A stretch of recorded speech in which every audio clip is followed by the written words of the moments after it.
ஆண்டவரும் உலக ரட்சகருமாய் இருக்கிற இயேசு கிறிஸ்துவின் நாமத்தினால நான் ஸ்தோத்திரத்தை தெரிவித்துக் கொள்கிறேன். இந்த வாய்ப்பை கொடுத்த தேவனுக்கும் நம்முடைய மாமல்ல ஒரு வட்டார ஊழியர் தலைவர் அவர்களுக்கும் நான் நன்றி செலுத்துகிறேன். இன்றைக்கு நாம் ஒரு எப்படி சொல்றது தெரியல, உங்களோடு கூட பேசுவது என்பது எனக்கு ரொம்ப சந்தோஷம். வேதத்தை நாம் முழுமையாக கற்று முடிந்தவர்கள் அல்ல. இன்றைக்கும் நான் படிச்சுட்டு தான் இருக்கேன். நம்ம எல்லாரும் கூட முழுமையாக வேதாகமத்தை அறிந்து மொத்தம் முடிச்சிட்டோம் அப்படின்னு நம்ம என்ன பண்ண முடியாது, நம்ம சொல்லவே முடியாது. அதனால் சில காரியங்களை உங்களோடு கூட பேசுவதற்கு தைரியத்தை நீங்கள் கொடுக்கும்படி உங்கள் அன்பாக நான் கேட்டுக்கொள்கிறேன். அதனால இந்த வார்த்தைகள் அல்லது இந்த கொடுக்க போகிற செய்தி நமக்கு மிகவும் நம்முடைய வாழ்க்கையில மிகவும் அது பிரயோஜனமாக இருக்கும் என்று நான் நம்புகிறேன். என்ன தலைப்பு அப்படின்னு சொன்னால், ஜெபம் என்ற ஒரு தலைப்போடு உங்களோடு கூட நான் பேச வந்திருக்கிறேன். இந்த ஜெபத்திலிருந்து நிறைய விஷயங்களை நாம் கற்றுக்கொள்ள போகிறோம். உண்மையாக ஒரு சிறு கூட்டமாக இருப்பது ரொம்ப சந்தோஷம்.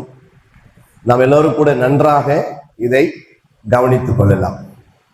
இது நமக்கு மிகவும் அது பிரயோஜனமாக இருக்கும் என்று நான் நம்புகிறேன்.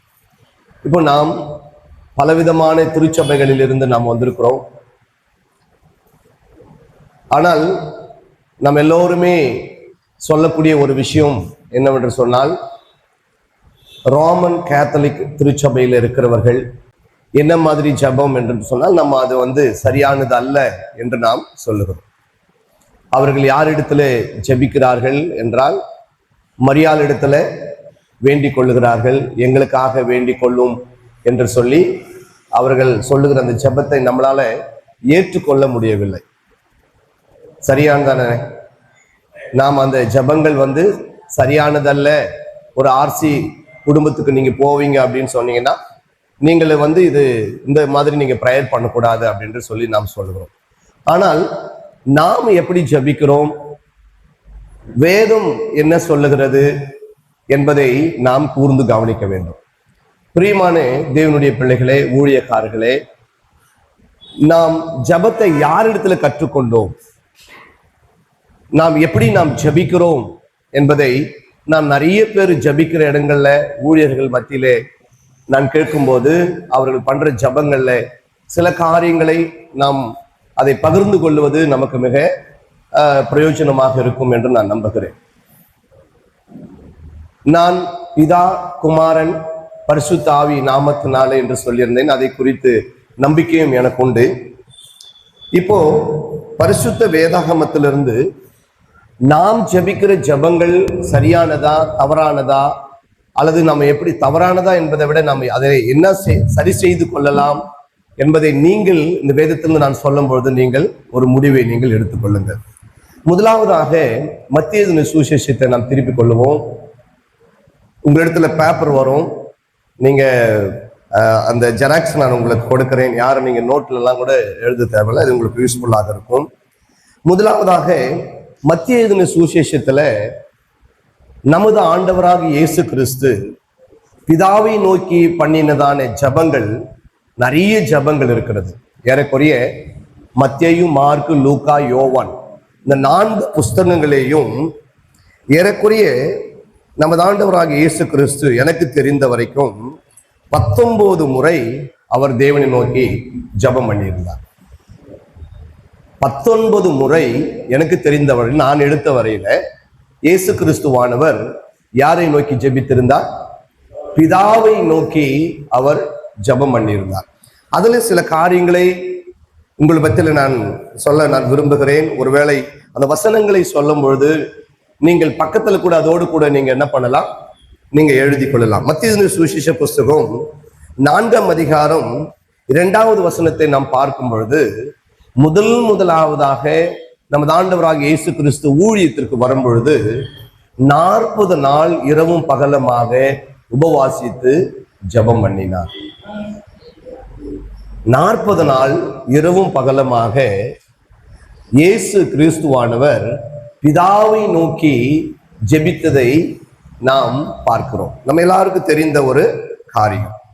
இரண்டாவதாக நான் கொடுத்திருக்கிற ரெஃபரன்ஸ்ல மத்தேயு சுவிசேஷ புஸ்தகம் 14வது அதிகாரம் 19வது வசனத்துல 5 அப்பத்தை 2 மீனை எடுத்து ஸ்தோத்திரம் பண்ணி வானத்தை அண்ணாந்து பார்த்து நமது ஆண்டவராகிய நம்ம ரட்சகராகிய இயேசு கிறிஸ்து பிதாவை நோக்கி ஸ்தோத்திரம் பண்ணி அதை 5000 பேருக்கு கொடுத்தார் என்பது நம்ம எல்லாருக்குமே தெரிந்த ஒரு விஷயம். மட்டுமல்லாமல் அதுல 12 கூடை மீதியானதை கூட நம்ம அநேக இடங்கள்ல ஆண்டவராக இயேசு கிறிஸ்து செய்த அற்புதங்களை நம்மளால் நாம் பிரசங்கித்துக் கொண்டு வருகிறோம். மூன்றாவதாக அதே மத்தேயு சுவிசேஷ புஸ்தகம் 15ஆம் அதிகாரம் 36வது வசனத்துல பார்க்கும் பொழுது 7 அப்பமும் 2 மீனும் 4000 பேருக்கு கொடுத்து 7 கூடை மீதியானதை நாம் பார்க்கும் பொழுது, அப்பொழுது கூட நமது ஆண்டவராகிய இயேசு கிறிஸ்து நம்முடைய பிதாவாகிய தேவனை நோக்கி அவர் ஜெபித்து அதை ஆசீர்வதித்து கொடுத்ததை நம்மளால பார்க்க முடிகிறது. ஆகையினால பிரியமானவர்களை, இப்படி 19ஆம் அதிகாரம் 13ஆம் வசனத்திலிருந்து 15ஆம் வசனம் வரைக்கும் பார்க்கும் பொழுது இயேசு கிறிஸ்துவிடத்துல சிறு பிள்ளைகளை கொண்டு வருவதற்கு தடை செய்தார்கள் சீஷர்கள். ஆனால் இயேசு என்ன செய்தார்? சிறு பிள்ளைகளின் இடத்துல கொண்டு வருவதற்கு தடை செய்யாதிருங்கள், பரலோக ராஜ்யம் இப்படிப்பட்டவர்கள் என்று சொல்லி அவர்களை வரவழைத்து ஆண்டவரை நோக்கி பிதாவை நோக்கி அவர் ஜெபம் பண்ணி இந்த பிள்ளைகளை அவர் என்ன செய்தார்? ஆசீர்வதித்தார் என்று நாம் பார்க்கிறோம். ஐந்தாவதாக மத்தேயு சுவிசேஷ புஸ்தகம் 26ஆம் அதிகாரம் 26வது வசனத்துல அவருடைய சரீரத்தையும் இரத்தத்தையும் அவர் கொடுக்க முதலாக தம்முடைய சீஷர்களுக்கு அதை அறிமுகப்படுத்தும் பொழுது கூட அவர் பரலோகத்தில் இருக்கிற தேவனுக்கு ஸ்தோத்திரம் செலுத்தி நன்றி செலுத்தி அவரிடத்துல ஜெபம் பண்ணி இது என்னுடைய சரீரமா இருக்கிறது, இது என்னுடைய ரத்தமாக இருக்கிறது என்று சொல்லி அந்த மத்தேயு 26:26 ஜெபம் பண்ணி அவர் தம்முடைய சீஷர்களுக்கு கொடுத்திருந்ததை கூட நாம் நினைவில் கொள்ளலாம். ஏழாவதாக நாம் பார்க்கும் பொழுது மத்தேயு சுவிசேஷ புஸ்தகம் 26வது அதிகாரம் 36லிருந்து 46 வசனங்கள் வரைக்கும் நாம் பார்க்கும்போது ரொம்ப முக்கியமான ஒரு விஷயம் இது. சிலுவைக்கு இயேசு கிறிஸ்துவானவர் போவதற்கு முன்பதாக அவர் கெத்செமனே தோட்டத்துல அவர் மிகுந்த மனம் கசந்து அழுது பிதாவாகிய தேவனை நோக்கி அவர் என்ன பண்ணினார்? ஜெபம் பண்ணினார் என்பதை நம்மளால உணர முடியும். அவர் என்ன செய்தார் சொன்னார்? பிதாவே, இந்த பாத்திரம் என்னை விட்டு நீங்க கூடுமானால் நீங்கும்படி செய்யும் என்று சொல்லி ஆண்டவராகிய இயேசு கிறிஸ்து பிதாவை நோக்கி ஜெபித்ததை நம்மளால பார்க்க முடிகிறது. அடுத்ததாக 27வது அதிகாரம் 46வது வசனத்துல பார்க்கும் பொழுது அவர் இந்த மத்தேயு சுவிசேஷத்துல கடைசியாக அவர் ஜெபித்த விதம், என் தேவனே ஏன் என்னை கைவிட்டீர். அவர் சொன்னார், நீங்கள் அந்த பேப்பர்ல கூட நீங்க பக்கத்திலே கூட அந்த வார்த்தைகளை நீங்கள் எழுதி கொள்ளலாம். அதனால பாருங்கள், இந்த மத்தேயு சுவிசேஷ புஸ்தகத்துல ஏறக்குறைய அவர் 7 முறை, எனக்கு தெரிந்தவள் நான் பார்த்ததுல 7 முறை பிதாவாகிய தேவனை நோக்கி தன்னுடைய ஊழியத்தின் பணியிலிருந்து தான் செய்த அற்புதங்கள் வரைக்கும் பிதாவை நோக்கி ஜெபித்ததை நம்மளால பார்க்க முடிகிறது. சில சமயங்கள்ல ஆண்டவரை அறியாத மக்கள் அல்லது இஸ்லாமிய மக்கள் நம்ம இடத்துல ஒரு கேள்வி கேட்பாங்க. என்ன அப்படின்னு சொன்னா, இயேசு கிறிஸ்துவானவர் கடவுள் கடவுள் என்று நீங்க சொல்றீங்க, ஆனா அவரே ஒருவரை நோக்கி என் தேவனே என்று சொல்லி கேட்கிறாரே, அப்ப அவரு யார் என்ற ஒரு கேள்வி கூட பல இடங்களிலே நமக்கு வருகிறது உண்டு. ஆகவே தவறு எங்கே நடக்கிறது என்று சொன்னால், நாம் அதிகமாக பிதாவாகிய தேவனை நாம் முன்னாடி நாம் கொண்டு வருகிறதில்லை. பிதாவாகிய தேவனுக்கு நாம் செய்ய வேண்டிய காரியங்கள் வார்த்தைகளிலே கிடையாது. அதிகமாக நம் ஊழியங்களிலே ஜபங்களிலே நாம் பயன்படுத்தும் பொழுது இயேசு கிறிஸ்துவையும் பரிசுத்த ஆவியானவரையும் மட்டுமே நாம் அதிகமாக நாம் பயன்படுத்துகிறதுனால இந்த மாதிரியான கேள்விக்கு நம்மளால பதில் சொல்ல முடியாமல் நிற்கிறவர்களா இருக்கிறோம். இது மத்தேயு சுவிசேஷ புஸ்தகத்தில் நடந்ததான ஒரு விஷயம். நான் சீக்கிரமாய் மார்க் எழுதின சுவிசேஷத்துக்கு நான் போகிறேன். மார்க் எழுதின சுவிசேஷ புஸ்தகத்திலே கூட பார்க்கும் பொழுது 1வது அதிகாரம் 35வது வசனத்தை நாம் பார்க்கும்போது, யாராவது ஒருவர் அதை வாசித்துக் கொடுங்கள். மார்க் 1வது அதிகாரம் 35வது வசனம். அவர் அதிகாலமே எழுந்து இருட்டோடு எழுந்து புறப்பட்டு வனாந்தரமான ஒரு இடத்திற்கு போய் அங்கே அவர் ஜெபம் பண்ணினார். இன்னும் சில விஷயங்களை கூட உங்களோடு கூட நான் பகிர்ந்து கொள்ள ஆசைப்படுகிறேன். இயேசு கிறிஸ்துவானவர் ஒவ்வொரு முறையும் அது மாலையாக இருந்தாலும் சரி, அது அதிகாலமாக இருந்தாலும் சரி, ஜனங்கள் இல்லாத நேரத்தை அவர் கண்டபொழுது உடனடியாகவே இயேசு கிறிஸ்துவானவர் பரலோகத்தில் இருக்கிற பிதாவாகிய தேவன் நோக்கி அவர் ஜெபம் பண்ணி கொண்டிருந்ததற்கான காரணம், தொடர்ந்து இந்த ஊழியத்தை வல்லமையாய் செய்யவும், ஸ்தோத்திரம், பாவத்துல போய் அவர் விழாதபடிக்கு இருக்கவும், அற்புதங்களை செய்யவும் அவர் தினந்தோறும் அதிகாலை எழுந்து அல்லது மாலையில தேவனை நோக்கி, பிதாவாகிய தேவனை நோக்கி அவர் ஜெபம் பண்ணி கொண்டிருக்கிறதை நம்மளால பார்க்க முடியும். மார்க் எழுதின சுவிசேஷ புஸ்தகம் 7வது அதிகாரம் 31வது வசனத்திலிருந்து 37வது வசனம் வரைக்கும் நம்ம பார்க்கும் பொழுது, அவரிடத்துல செவிடும் ஊமையமான ஒரு மனுஷனை, பிசாசு பிடித்திருந்ததான ஒரு மனுஷன் அவரிடத்துல கொண்டு வருகிறார்கள். அப்போது இயேசு கிறிஸ்து என்ன செய்தார்? அதுல 34வது வசனத்தை மையமாக எடுத்து நீங்கள் யாராவது ஒருவர் வாசியுங்கள். அவர் வானத்தை அண்ணாந்து பார்த்து பெருமூச்சு விட்டு, அப்போ பாருங்கள், அதுல தேவனை அண்ணாந்து பார்த்து, பரலோகத்தில் இருக்கிற தேவனை நோக்கி அவர் பார்த்து, அவர் ஜெபித்து அந்த அசுத்தாவி அவர் என்ன பண்ணினார்? ஆண்டவராக இயேசு கிறிஸ்து விரட்டினதை நம்மளால பார்க்க முடியும். இப்போ லூக்கா எழுதின சுவிசேஷத்துக்கு நாம் போகலாம். லூக்கா எழுதின சுவிசேஷ புஸ்தகத்திலையும் கூட ஒரு 5 இடத்துல நாம் சீக்கிரமாக நாம் பார்க்க இருக்கலாம். லூக்கா எழுதின சுவிசேஷ புஸ்தகம் 3வது அதிகாரம் 21வது வசனம் 22வது வசனத்தை நாம் பார்க்கும் பொழுது, இயேசு கிறிஸ்து ஞானஸ்நானம் பெற்று கரை ஏறின பொழுது என்ன நடந்தது என்று சொன்னால், அவர் பிதாவை நோக்கி ஜெபம் பண்ணுகிறவராக இருந்தார். பிதாவை நோக்கி இயேசு கிறிஸ்து ஜெபம் பண்ணினார். ஜெபம் பண்ணும்பொழுது என்ன நடந்தது என்று சொன்னால், வானம் திறக்கப்பட்டது, பரிசுத்த ஆவியானவர் அவர் மேலே புறாவை போல வந்து இறங்கினதை நாம் பார்க்க முடிகிறது. இங்கேயும் ஆண்டவராக இயேசு கிறிஸ்து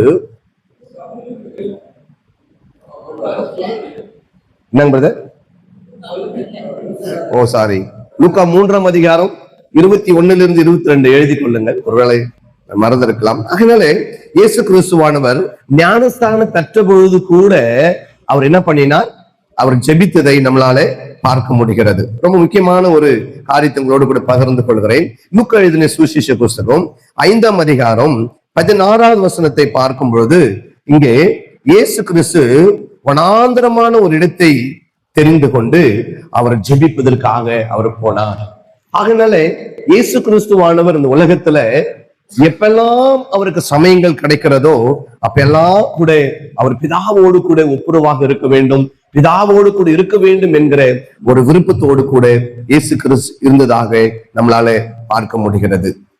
தொடர்ந்து லூக்கா எழுதின சுவிசேஷ புஸ்தகம் 6வது அதிகாரம் 12ஆம் வசனத்தையும் 13ஆம் வசனத்தையும் நாம் பார்க்கும் பொழுது, 12 சீடர்களை அவர் தெரிந்து கொள்வதற்காக கூட அவர் அதுக்கு முன்பதாக என்ன பண்ணினார்?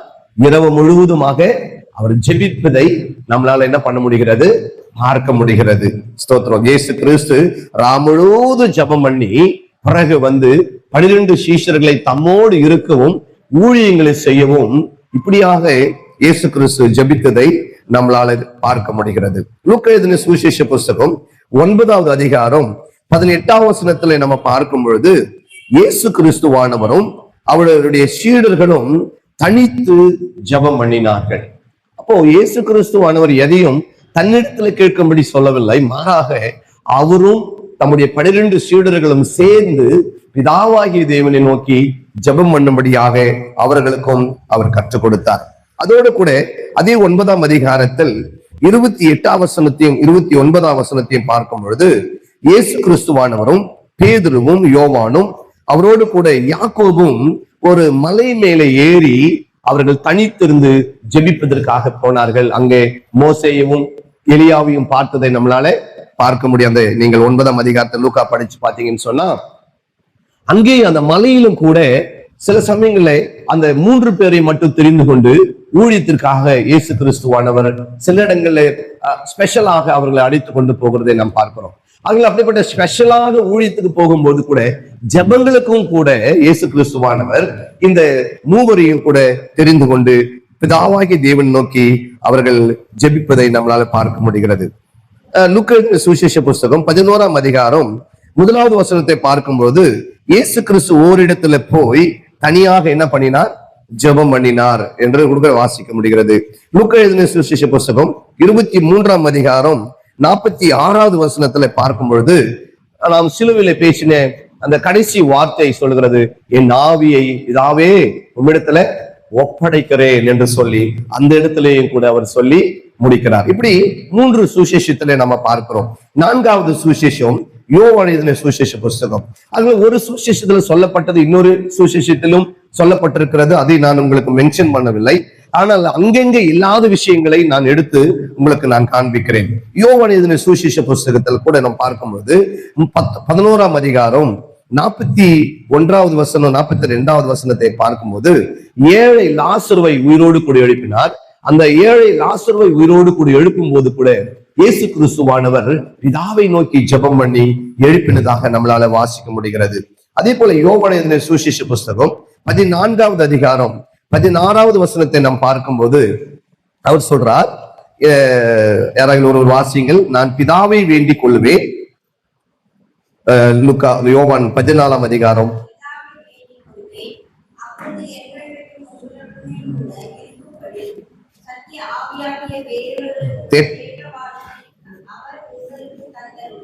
ஆகையினால பாருங்கள், இங்கேயும் கூட இயேசு கிறிஸ்துவானவர் சொல்றார், நான் பிதாவை வேண்டிக் கொள்வேன், அப்பொழுது தேற்றரவாளனாகிய பரிசுத்த ஆவியானவரை என்றென்றைக்கும் உங்களோடு கூட இருக்கும்படிக்கு அவர் உங்களுக்கு என்ன பண்ணுவார்? அனுப்புவார். விசேஷமாக முக்கியமாக 17ஆம் அதிகாரம் யோவான் எழுதின சுவிசேஷ புஸ்தகம் 17வது அதிகாரம் கடைசியாக இயேசு கிறிஸ்து பண்ணினதான ஜெபங்கள். இந்த 17ஆம் அதிகாரம் முழுவதுமாகவே 17ஆம் அதிகாரம் முழுவதுமாகவே இயேசு கிறிஸ்துவானவர் நமக்காகவும் நம்முடைய 12 சீடர்களுக்காகவும் நமக்கு பின்வர போகிற சந்ததிகளுக்காகவும் அவர் ஜெபித்ததை நம்மளால் பார்க்க முடியும். சிலுவை தியான நேரத்துல நாம் இது அதிகமாக நம்முடைய திருச்சபைகளில் இதை நாம் பார்ப்போம். அதனால இதோட கூட இயேசு கிறிஸ்துவானுடைய விஷயங்களை நான் முடிக்க விரும்புகிறேன். இப்படி இயேசு கிறிஸ்துவானவர் இந்த உலகத்துல ஊழியத்தை செய்த காலத்துல பிதாவை நோக்கி அவர் பண்ணின ஜபங்கள் எப்படி இருக்கிறது என்பதை நம்ம யோசித்து பார்க்கலாம். அது இவ்வளவு திரளான சாட்சி, இவ்வளவு திரளான காரியங்கள், இவ்வளவு திரளான இடங்களிலே நமது ஆண்டவராக இயேசு கிறிஸ்து தமக்கு வேண்டிய எல்லாவற்றையும் யாரிடத்துல கேட்டு பெற்றுக்கொண்டார் என்று சொன்னால் பிதாவாகிய தேவனிடத்திலிருந்து அவர் கேட்டு பெற்றுக்கொண்டார் என்பதை நாம் பார்க்க முடிகிறது. 2வதாக பரிசுத்த ஆவியானவர். இப்ப பரிசுத்த ஆவியானவர் சில சமயங்களில் நீங்களும் அநேக ஜனங்களும் கூட பரிசுத்த ஆவியானவர் இடத்துல நாம் ஜெபிக்கிறதை என்னால பார்க்க முடிகிறது. அவருடைய ஜெப நேரங்கள்ல பரிசுத்த ஆவியானவரை நோக்கி என்ன பண்றாங்க? ஜெபிக்கிறாங்க. ஆனால் பரிசுத்த ஆவியானவர் கூட ரோமர் எழுதின நிருபம், அப்போஸ்தலனாகிய பவுல் ரோமருக்கு எழுதின நிருபம் 8வது அதிகாரம் 26வது வசனத்தையும் 27வது வசனத்தையும் நம்ம வாசித்து பார்க்கும் பொழுது யாராவது ஒரு வாசிங்கள்.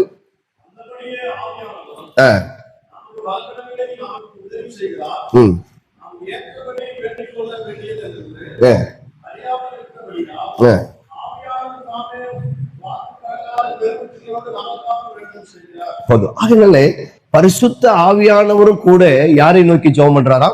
நம்முடைய பிதாவை நோக்கி நாம் ஜெபிக்கிறதை நாம் பார்க்கிறோம். நாம் பொதுவாக ஆண்டவர் என்று நாம் சொல்றோம். இயேசுவையும் நாம் ஆண்டவர் சொல்லலாம், பிதாவாகிய தேவனையும் நாம் ஆண்டவரும் என்று சொல்லலாம். பிதாவாகிய தேவன் தம்முடைய குமாரனாகிய இயேசு கிறிஸ்துவை ஆண்டவரும் ரட்சகருமாய் மாற்றிருக்கிறார். ஆகையால் நாம் கன்ஃபியூஷன் பண்ணி கொள்ள வேண்டாம். நம்முடைய ஜெப நேரங்களிலே நம்முடைய முன்னாடி நம்ம யாரை வைத்து நாம் ஜெபிக்கிறோம் என்று சொன்னால் அது ரொம்ப முக்கியமான ஒரு விஷயமாக இருக்கிறது. அதில் ஊழியர்களாக இருக்கிற நாம் அல்லது அநேகருக்கு முன்பதாக ஜெபிக்கிறவர்களாக நாம் நம்முடைய ஜெபங்களிலே ஒரு தெளிவான ஒரு ஜெபத்தை நாம் செய்யறவர்களாக நாம் இருக்கும் பொழுது உண்மையாக நான் சொல்லுகிறேன், பரலோகத்தில் இருக்கிற தேவன் கூட நம்மளை பார்த்து நம்முடைய வாழ்க்கையை நம்முடைய திருச்சபையும் அவர் ஆசீர்வதிப்பார் என்பதுல சந்தேகங்கள் இல்லவே இல்லை. என்னுடைய வாழ்க்கையில இவைகளெல்லாம் நான் கற்றுக்கொண்ட பிற்பாடு மிக பொறுமையாக உட்கார்ந்து தியானித்து அப்படி பிதாவாகிய தேவனை நோக்கி நான் ஜெபிக்கும் பொழுது எங்கள் திருச்சபை ஆசீர்வாதமாக இருக்கிறது, எங்கள் குடும்பம் ஆசீர்வாதமாக இருக்கிறது. உண்மையாகவே எங்கள் விசுவாசிகள் எல்லோரும் கூட ஆசீர்வதிக்கப்பட்ட பிள்ளைகளாக இருக்கிறார்கள். இப்படி இயேசு கிறிஸ்துவை பார்த்தோம், இரண்டாவது பரிசுத்த ஆவியானவரை பார்த்தோம். இவங்க இருவருமே பிதாவை நோக்கி ஜெபித்திருக்கிறதை நாம் பார்த்திருக்கிறோம். இப்போது நாம் என்ன பார்க்க போகிறோம் என்று சொன்னால், இப்போ நாம் எல்லாருமே பிதா, குமாரன், பரிசுத்த ஆவியை விசுவாசிக்கிற பிள்ளைகளாக நாம் இருக்கணும். அல்லேலூயா. பிதாவாகிய தேவனையும் குமாரனாகிய இயேசு கிறிஸ்துவையும் பரிசுத்த ஆவியானவரையும் நாம் விசுவாசிக்கிற பிள்ளைகளாக நாம் இருக்கிறோம். சில பேர் யெகோவாவை விசுவாசிக்கிறார்கள், சில பேர் ஓன்லி ஜீசஸ் தான் என்று இருக்கிறவர்கள் இருக்கிறார்கள், சில பேர் ஆவியானவர் தான் என்று சொல்லி இப்படி வித்தியாசமான கூட்டத்தை நாம் பார்க்கிறோம். ஆனால் நானும் கூட நீங்களும் கூட நாம் ஞானஸ்தானம் கொடுக்கும்போது பிதா, குமாரன், பரிசுத்த ஆவி நாமத்தினாலதான் விசுவாசிகளுக்கு நாம் ஞானஸ்தானம் கொடுக்கிறோம். இப்படியாக அதுக்கு ஒரு 3 வசனங்களை உங்களோடு கூட நான் பகிர்ந்து கொள்ள ஆசைப்படுகிறேன். 2 கொரிந்தியர் எடுத்தவர்கள் வாசிக்கலாம். 2 கொரிந்தியர் 13ஆம் அதிகாரம் 14ஆம் வசனம்.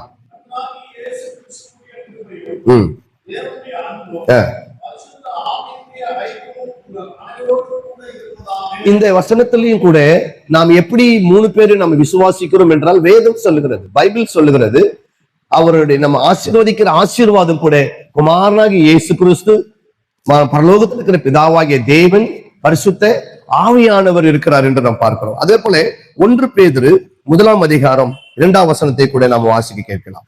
1 பேதுரு 1ஆம் அதிகாரம் 2ஆம் வசனம்.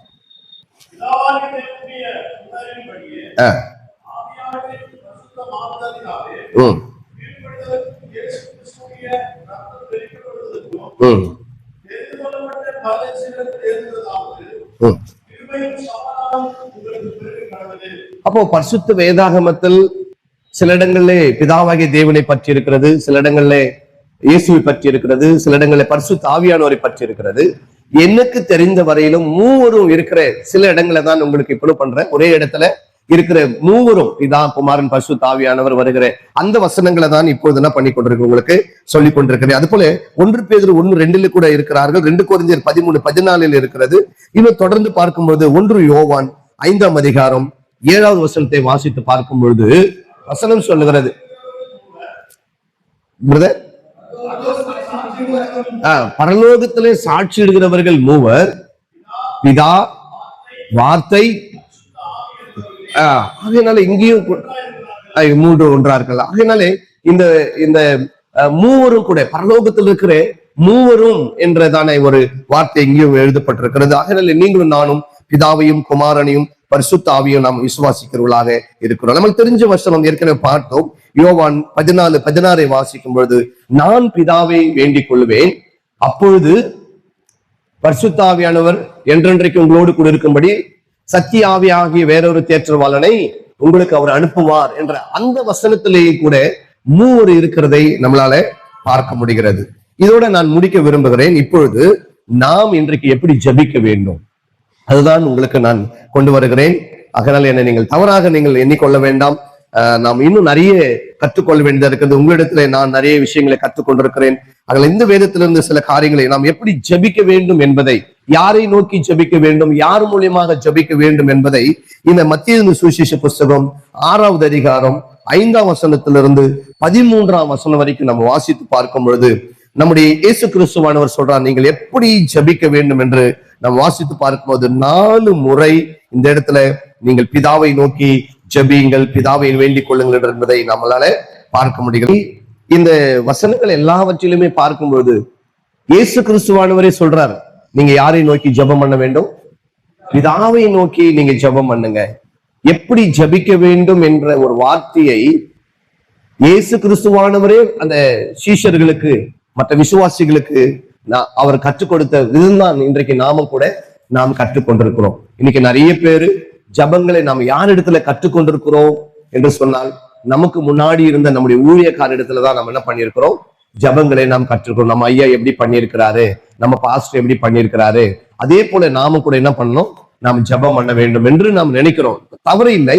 ஆனால் அவர் பண்ணுகிற ஜபம் பரிசுத்த வேதாகமத்துக்கு அது ஒத்தவைகளாக இருக்கிறதா, சரியாக இருக்கிறதா என்பதை நாம் முதலாவது உட்கார்ந்து வேதத்தை படிக்கும் போது மட்டும்தான் நமக்கு அது சரியானதா தவறானதா என்பதை நம்மளால புரிந்து கொள்ள முடியும். அதனால இந்த 4-5 வசனங்கள்ல படிக்கும்பொழுதே இயேசு கிறிஸ்துவானவர் அந்த 4 இடத்துல பிதாவை பிதாவை நோக்கி பிதாவை நோக்கி பிதாவை நோக்கி பிதாவை நோக்கி என்கிறதான ஒரு வார்த்தையை நம்மளால பார்க்க முடிகிறது. ஆகையினால உங்களுக்கு ஒரு ஆலோசனையாக நான் சொல்லுகிறேன், நீங்களும் கூட எந்த தேவையாக இருந்தாலும் நீங்கள் பிதாவை நோக்கி நீங்கள் ஜெபிக்கும் பொழுது நிச்சயமாக ஆண்டவர் நமக்கு பலன் கொடுக்கிறவராக இருக்கிறார். அது யோவான் எழுதின சுவிசேஷ புஸ்தகம் 14வது அதிகாரம் 13 வசனம் 14ஆம் வசனத்தை நம்ம வாசி கேட்கலாம். நீங்கள் என் நாமத்தினாலே எதை கேட்டாலும் குமாரனில் பிதா மகிமைப்படும்படியாக நான் அதை உங்களுக்கு செய்வேன். என் நாமத்தினாலே நீங்கள் எதை கேட்டாலும் அதை நான் செய்வேன். அல்லேலூயா சொல்லுங்கள், அல்லேலூயா. சோ இயேசு கிறிஸ்துவானவர் இங்கேயும் கூட நமக்கு சொல்லுகிறார், நீங்கள் என் நாமத்தினாலே எதை கேட்டாலும் நான் உங்களுக்கு என்ன பண்ணுவேன், நான் செய்வேன். நம்முடைய ஜபங்களிலே ஒரு தெளிவு இருக்க வேண்டும் என்பதுதான் என்னுடைய ஆதங்கமாக இருக்கிறது. பாருங்கள், நம்ம ஜபத்தை ஆரம்பிக்கும் போதே நாம் எப்படி ஜபத்தை ஆரம்பிப்போம்? பரலோகத்தில் இருக்கிற எங்கள் பிதாவே அப்படின்னு ஆரம்பிப்போம், அல்லது அன்புள்ள நல்ல ஆண்டவரே என்று ஆரம்பிப்போம்.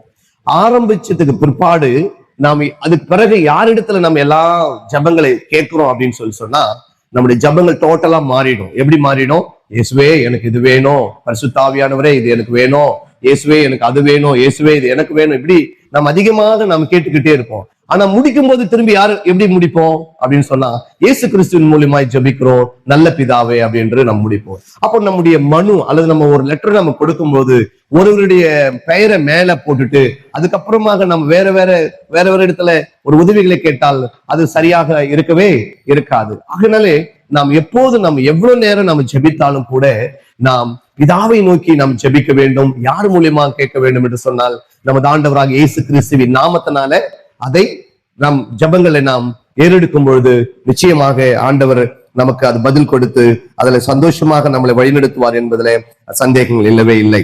அதனால பிரியமானவர்களே, 119ஆம் சங்கீதம் 1வது வசனம் இப்படியாய் சொல்லுகிறது. 119ஆம் சங்கீதம், சத்திய வேதத்தின்படி நடக்கிற உத்தம மார்க்கத்தார் பாக்கியவான்கள். அப்போ பரிசுத்த வேதாகமத்தின்படி அது வசனங்கள் என்ன சொல்லுகிறதோ அதன்படி நடக்கும் போதுதான் நமக்கு அது ஒரு பெரிய ஒரு ஆசீர்வாதம். சில பேர் நீங்க நினைக்கலாம், எப்படி பண்ணாலும் என்ன இருக்குது, ஒண்ணும் என்ன இருக்குது, எப்படி பண்ணாலும் ஆண்டவர் கேட்பாரு என்ற ஒரு மனநிலையில நம்ம வரலாம். ஆனால் வசனம் சொல்லுகிறது, வேதத்தின்படி நடக்கிறவர்கள் பாக்கியவான்கள். அல்லேலூயா. சத்திய வேதம் என்ன சொல்லுகிறதோ அதை தவறாமல் நாம் செய்யும் போது மட்டுமே பரலோகத்தில் இருக்கிற தேவன் நம்முடைய அந்த ஒழுக்கத்தை அந்த சரியான படிக்கு நம்ம நடக்கிறதை அவர் பார்த்து நம்மை ஆசீர்வதிக்கிறவராக அவர் இருக்கிறார். ஆகவே பிரியமானவர்களே, நாம் வேதத்தின்படி நாம் நடக்க வேண்டும். 2 தீமோத்தேயுவின் புஸ்தகம் 2ஆம் அதிகாரம் 5ஆம் வசனத்தை கூட நம்ம பார்க்கும் பொழுது, மேலும் ஒருவன் மல்லி யுத்தம் பண்ணினால் சட்டத்தின்படி அவன் செய்யவிட்டால் அவன் முடிசூட்டப்பட மாட்டான் என்ற ஒரு வார்த்தையை அப்போஸ்தலனாகிய பவுல் தீமோத்தேயுவுக்கு என்ன பண்றாரு சொல்றாரு. நிறைய மேட்ச் எல்லாம் நமக்கு தெரியும். இப்ப கூட 2020 மேட்ச் போய்கிட்டு இருக்கு, கிரிக்கெட் போயிட்டு இருக்கு. இதுல இந்த ஒரு மேட்சுக்கு ஒரு கேமுக்கு ஒரு முறை இருக்கிறது. அந்த முறை தவறி அவங்க விளையாடினாங்க அப்படின்னு சொன்னா நிச்சயமாக அதை என்ன பண்ண முடியாது, அவங்க ஜெயிக்க முடியாது. ஒரு 6 அடிக்கிறாரு ஒருத்தர், கடைசி கார்னர் 4 லைன்ல இருந்து ஒரு சின்ன டச் ஷூ மட்டும் அப்படி படுது, கேட்ச் பிடிச்சா அவர் அவுட் இல்லையா? இல்ல, அவுட் கிடையாது. அது அதாவது அவரு அந்த லைனை மெச்சிட்டாரு. இப்படி ஒவ்வொரு கேமுக்கும் ஒவ்வொரு ரூல்ஸ் இருக்கு. ஒவ்வொரு கேமுக்கும் ஒவ்வொரு ரூல்ஸ் இருக்கு. சின்ன கோலி விளையாட்டா இருந்தா கூட ரூல்ஸ் இருக்கு.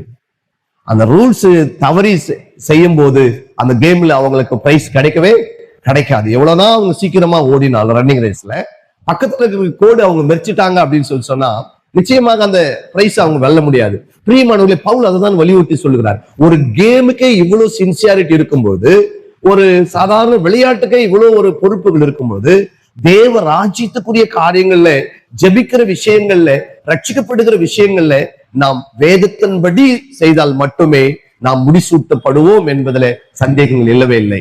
ஆகையால் இதெல்லாம் நாம உணர்ந்து கொண்டு நம்முடைய வாழ்க்கையில வேதத்தை அதிகமாக படிச்சு நமக்கு எப்படி அதை நம்ம ஜபிக்க வேண்டும், யார் மூலியமாக ஜபிக்க வேண்டும், யாரை நோக்கி நாம் ஜெபிக்க வேண்டும் என்பதை நீங்கள் இன்னும் கூட நீங்கள் கற்றுக்கொள்ளலாம். அதனால் தான் பவுல் தீமோத்தேயுவுக்கு சொல்றார், ஒருவன் மல்யுத்தம் பண்ணினால் சட்டத்தின்படி அவன் மல்யுத்தம் பண்ணாவிட்டால் அவனுக்கு பிரைஸ் வராது, முடிசூட்டப்பட மாட்டான். அதுபோல நீங்கள் நானும் கூட வேதத்தின்படி நாம் நடக்கும் பொழுது மட்டுமே மிகுந்த ஒரு பெரிய ஆசீர்வாதத்தை பெற்றுக்கொள்வோம் என்பதிலே சந்தேகங்கள் இல்லவே இல்லை. மறுபடியும் கூட நான் சொல்லுகிறேன், எங்கள் திருச்சபையில என்னுடைய வாழ்க்கையில இதை நான் தெரிந்து கொண்ட நாளுக்கு பிற்பாடு மிக உட்கார்ந்து ஆராய்ந்து மெதுவாக ஜெபிக்க நான் பழகினேன். பிதாவை நோக்கி இயேசு கிறிஸ்துவின் மூலியமாக நான் ஜெபித்தேன். நிச்சயமாக என்னுடைய குடும்பம், என்னுடைய சபையும் கூட ஆசீர்வாதமாக இருக்கிறதை சாட்சியாக சொல்ல முடியும்.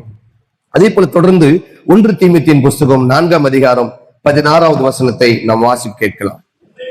உன்னை குறித்தும் உன் உபதேசத்தை குறித்தும் எச்சரிக்கையாயிரு, இவைகளில் நிலை கொண்டிரு. இப்படி செய்வாயானால் உன்னையும் உன் உபதேசத்தையும் உன் உபதேசத்தை கேட்கிறவர்களையும் ரட்சித்துக் கொள்ளலாம். ஆமேன்னு சொல்லுங்களேன். அல்லேலூயா. உன்னை குறித்தும் உன் உபதேசத்தை குறித்தும் எப்படி இருக்க வேண்டுமா? அவர் சொல்றாரு, அது எச்சரிக்கையாயிரு. ஏதோ ஒண்ணு செஞ்சிட்டோம், ஏதோ ஒண்ணு பிரசங்கம் பண்ணிட்டோம், ஏதோ ஒரு ஜபம் பண்ணிட்டோம் என்பது அல்ல. ஸ்தோத்திரம். நம்முடைய ஒவ்வொரு காரியத்தையும் சரியாக படிக்க நாம் செய்ய வேண்டும். எதை முதல்ல செய்ய வேண்டும், எதை பிறகு செய்ய வேண்டும், எதை மூன்றாவது செய்ய வேண்டும், இப்படியாக நம்மை அறிந்து வேதத்தின்படி நாம் செய்யும் பொழுது உன்னையும் ரட்சித்துக் கொள்ளலாம், உன்னுடைய உபதேசத்தை கேட்கிறவர்களையும் ரட்சித்துக் கொள்ளலாம், உன்னுடைய உபதேசத்தை நீ காத்துக் கொள்ளலாம். இல்லவென்று சொன்னால் மற்றவர்கள் கேட்கிற கேள்விகளுக்கு நம்மளால பதில் சொல்ல முடியவே முடியாது. ஆகவே பிரியமானவர்களே, நீங்கள் புரிந்து கொள்ளுங்கள். யோவான் எழுதின சுவிசேஷ புஸ்தகம் 16வது அதிகாரம் 23 to 24 வசனம் வரைக்கும் அவர் சொல்றார். வாசிங்கள். யோவான் 16, 23, 24.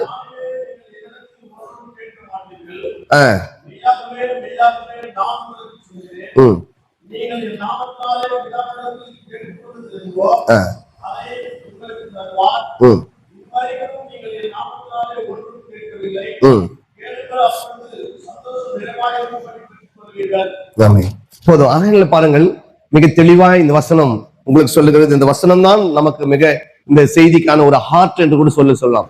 என் நாமத்தினாலே பிதாவை நீங்கள் வேண்டிக் கொள்ளுங்கள், அப்போது என்ன பண்ணுவார்? அவர் உங்களுக்கு உதவி செய்வார். இதுவரைக்கும் நீங்கள் கேட்கவில்லை, என் நாமத்தினாலே எதை கேட்டாலும் பிதாவாகிய தேவன் உங்களுக்கு அதை செய்கிறவராக இருக்கிறார். ஆகையால் பிரியமானவர்களே, ஆண்டவர் நம்மை அதிகமா நான் நேசிக்கிறார் என்று நான் நம்புகிறேன். அல்லேலூயா. என்று சொன்னால் இந்த செய்தி நமக்கு கிடைச்சிருக்கிறது, ஒரு ஒரு ஒரு ஒரு ஒரு ஆசீர்வாதம் நமக்கு கிடைச்சிருக்கிறது என்று நான் நம்புகிறேன். ஆகவே என் நாமத்தினாலே பிதாவை கேட்டுக்கொள்வது எதுவோ அது ஆண்டவர் உங்களுக்கு என்ன பண்ணுவார்? அவர் செய்வார்.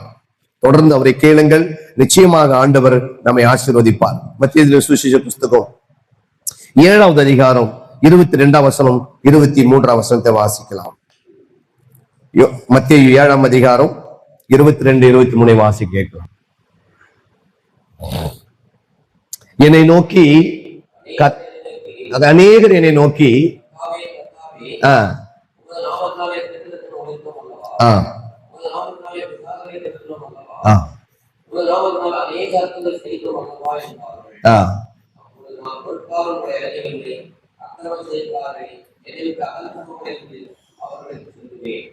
ஆமென்.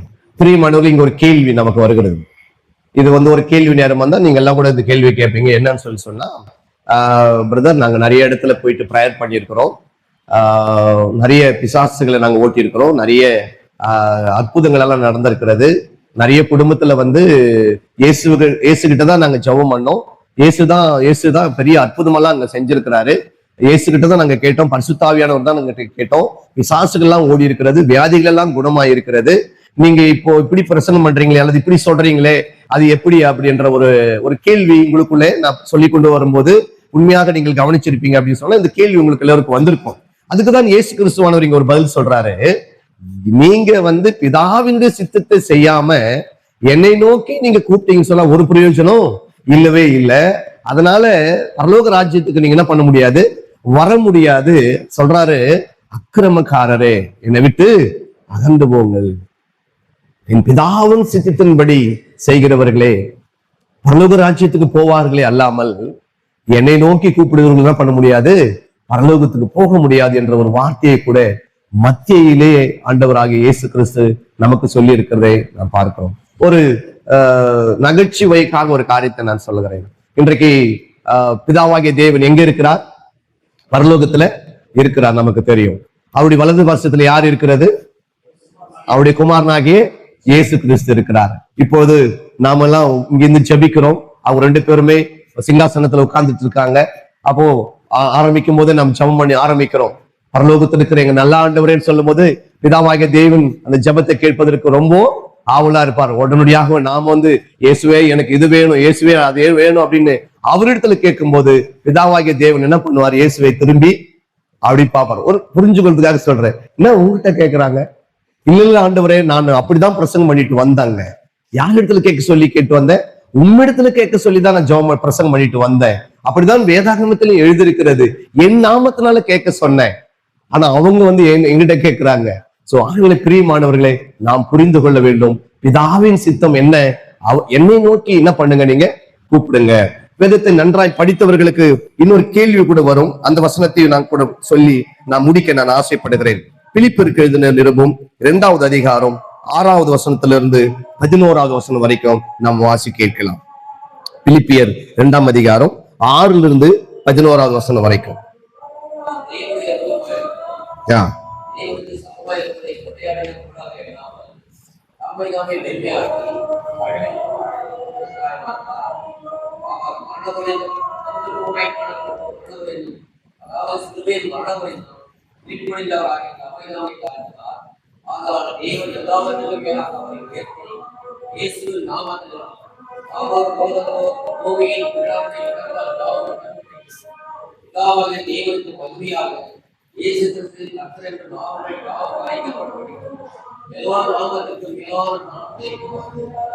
போதும். இங்கே நம்முடைய பிதாவாகிய தேவன் நம்முடைய குமாரனாகிய இயேசு கிறிஸ்துவுக்கு கொடுத்ததான ஒரு அதிகாரத்தை எங்களால் நம்மள பார்க்க முடியும். என்ன அப்படின்னு சொன்னா, முழங்கால் யாவும் அவருக்கு முன்பதாக முடுங்கும்படிக்கு அப்படின்னு நாம் பார்க்கிறோம். அதனால இந்த ஒரு வசனத்தை வைத்து எல்லாவற்றையும் நம்ம இயேசுவினிடத்தில் நாம் கேட்க முடியாது. ஆனா பல இடங்களிலே நாம் பார்க்கிறோம், இயேசு கிறிஸ்துவானவரே சொன்னதை நாம் பார்க்கிறோம். இதனுடைய அர்த்தம் என்னவென்று சொன்னால், துதியின் ஆராதனை நேரத்துல இயேசுவுக்கும் நாம் கனத்தை செலுத்துவர்களாக நாம் இருக்க வேண்டும். இயேசு கிறிஸ்துவுக்கும் துதி செலுத்த வேண்டும், இயேசு கிறிஸ்துவுக்கும் நன்றி செலுத்த வேண்டும், இயேசு கிறிஸ்துவும் மகிமை செலுத்த வேண்டும், பரிசுத்த ஆவியானவருக்கும் நாம் கனத்தை செலுத்த வேண்டும், பரிசுத்த ஆவியானவருக்கும் நாம் துதி செலுத்த வேண்டும். ஆனால் ஜெபம் என்று ஒன்று வரும் பொழுது நம்ம பிதாவை நோக்கி ஜெபிக்க வேண்டும். இயேசு கிறிஸ்துவின் நாமத்தினால ஜெபிக்கும் பொழுது நம்முடைய ஜெபங்கள் நிச்சயமாக கேட்கப்படும் என்பதில் சந்தேகங்கள் இல்லவே இல்லை. அல்லேலூயா, அல்லேலூயா. இப்படி நாம் ஆர்சி திருச்சபையிலே பண்ற ஜபங்கள் தவறு என்று சொல்லி சொன்னால், இப்போ இந்த மாதிரியாக இயேசுவினிடத்தில் நாம் கேட்கிற ஜபம் கூட தவறானதாக இருக்கும் என்று நான் எண்ணுகிறேன். ஆகனால பிரியமானவர்களே, சில ஜனங்கள் மரியாளிடத்தில் ஜெபிக்கிறார்கள், சில ஜனங்கள் இயேசுவினிடத்தில் ஜெபிக்கிறார்கள், சில ஜனங்கள் பரிசுத்த ஆவியானவரிடத்தில் ஜெபிக்கிறார்கள், சில ஜனங்கள் பரலோகத்தில் இருக்கிற யெகோவா சாட்சியெல்லாம் நீங்க பாத்தீங்கன்னு சொன்னா அவங்க யெகோவா கிட்ட மட்டும் ஜெபிக்கிறதை நம்ம பார்க்கிறோம். ஆனால் வேதத்தின்படி நம்ம எப்படி ஜெபிக்க வேண்டும் என்றால், வேதத்தின்படி நம்ம நிறைய வசனங்களை நாம் பார்த்தோம். பரலோகத்தில் இருக்கிற தேவனை நோக்கி இயேசு கிறிஸ்துவின் மூலமாக நாம் ஜெபிக்கும் பொழுது நம்முடைய ஜெபங்கள் கேட்கப்படும்.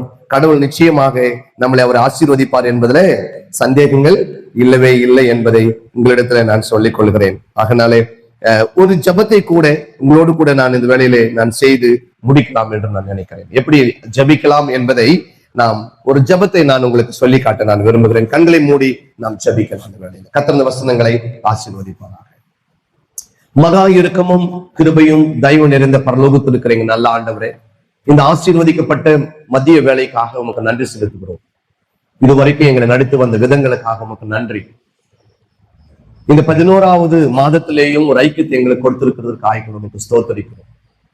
எங்கள் ஜபங்கள் எல்லாவற்றையும் இயேசு கிறிஸ்துவின் நாமத்தினால ஏறெடுக்கிறோம். எங்களை தொடர்ந்து எங்களை ஆசீர்வதியும். உம்முடைய குமாரனாக இயேசுவை எங்களுக்கு நீ தந்ததுக்காக உமக்கு நன்றி. இயேசு கிறிஸ்துவின் நாமத்தினால எங்களுக்கு இருக்கிற பலவீனங்கள் மாறி போகட்டும். எங்கள் திருச்சபைகள் ஆசீர்வதிக்கப்பட்டிருக்கட்டும். தகப்பனே, எங்களை ஒவ்வொரு நாளும் ஊழியத்துல எங்களை வழி நடத்துங்க. தகப்பனே, பரிசுத்த ஆவியானவரால் எங்களை நிரப்பி நாங்கள் எதை செய்ய வேண்டும் எதை செய்யக்கூடாது என்று அவரை எங்களை உணர்த்தி கொண்டு வரும்படி ஆய்ப்புட நாங்கள் ஜெபிக்கிறோம். இந்த நல்ல வாய்ப்பை எனக்கு தந்ததுக்காக உமக்கு நன்றி தகப்பனே. யெகோவா தேவனை தொடர்ந்து எங்கள் ஆசீர்வதியும். துதியும் கனமும் மகிமை உமக்கே செலுத்துகிறோம். இயேசு கிறிஸ்துவின் மூலம் ஜெபிக்கிறோம் ஜீவனுள்ள இருக்கமுள்ள நல்ல பிதாவே, ஆமென்.